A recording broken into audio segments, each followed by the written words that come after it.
In this part, we'll be discussing about the pollination and fertilization of the pinus.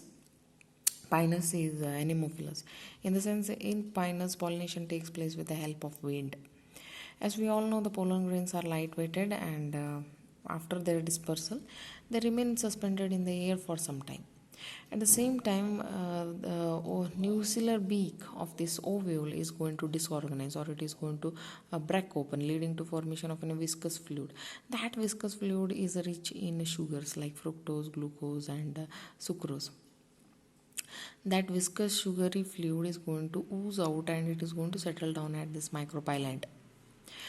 This fluid, which is settled on this micropyland, we are going to call it as a pollination drop. It is sticky. Apart from that, it is rich in sugar. So as we all know, these pollen grains are present in the air. They are dispersed, and when they are going to settle down on this drop, this pollination drop is going to caught them. It is going to catch them. These pollen grains are caught in this pollination drop and are collected in the pollen chamber. So they are dragged inside this pollen chamber now. As a result of drying of this fluid, they are dragged inside. They will settle down in this chamber, this white color region small. They are settled down. Pollen grains are going to settle down here in this pollen chamber. Whatever fluid present was present outside, it is going to dry now. The drying of this pollination drop leads to closing of this micropyland. It is going to seal off this micropyland. So there is no further entry of other pollen grains or any other environmental things. Next step will be fertilization. The fertilization takes place once the pollen grains are inside this pollen chamber. They are going to rest for about 11 months to 1 year. So fertilization takes place after 1 year. The pollen tube enters the tip of the archegonium. These are the pollen tubes. Pollen tubes are going to germinate, and they are entering this tip of the archegonium by breaking of this nucellus. The pollen tube wall is disintegrated by the enzyme secreted from the egg, and eventually the gametes are released, male gametes are released, which are going to fuse with the egg present in each of the archegonium, leading to formation of what is called as zygote. Now the next step will be the development of the proembryo in case of pinus. This picture explains the same thing, but it seems like much complicated one. We will make the things very easy. Here is a flow chart. We have this diploid zygote. This diploid zygote is going to undergo mitotic division, leading to formation of the 4 nuclei. The steps go somewhat like this. This is a diploid zygote which undergo first transverse division, leading to formation of the 2 cells. Another division right angle to this one will lead to formation of the 4 cells. This furthermore division lead to formation of the 8 cells. Now at this stage we can call this as octant stage. Now these cells, 8 cells, are arranged in 2 tiers. Upper group of 4 cells forms the primary upper tier, whereas the lower group containing the 4 cells forms the primary embryonic tier.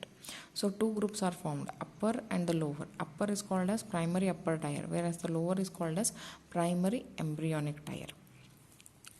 Now these cells, 8 cells, they divide further and lead to formation of what is called as 16 cells. Now these 16 cells are arranged in 4 tiers again of 4 cells each. 16 cells are arranged in 4 tiers, each comprising of 4 cells. 4 4 it will be 16 cells. Now what is an arrangement of these 16 cells? The lowest tier, this lowest tier is called as an embryonal tier. It divides and forms the embryo. Next tier is this one. Next tier, this is suspensor tier. It elongates considerably to form what is called as embryonal suspensor. What is the role of this embryonal suspensor? It is just an elongated tube. It pushes the embryo. It will be somewhat like this. These are the embryonal tier, and above we have this suspensor tier. It pushes the embryo into the nutritive tier so that these embryonal cell get the nourishment. Third tier, this one.